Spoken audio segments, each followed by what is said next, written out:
नमस्कार, मी वैष्णवी. तुम्हाला मकर संक्रांतीच्या खूप खूप शुभेच्छा. तुम्ही तिळगुळापेक्षा गोड आहातच, असेच गोड राहा.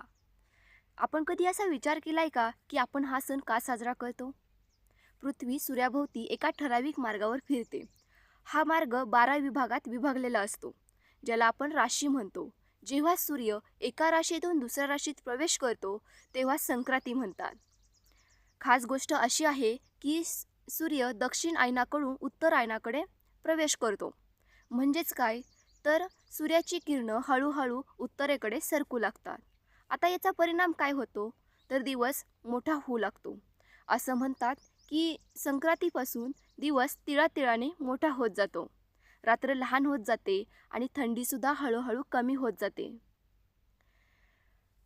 तर आपण एकमेकांना खूप छान संदेश देतो. तिळगुळ घ्या, गोड गोड बोला. तर तुम्हाला परत एकदा मकर संक्रांतीच्या खूप खूप शुभेच्छा. असेच तिळगुळासारखे गोड राहा.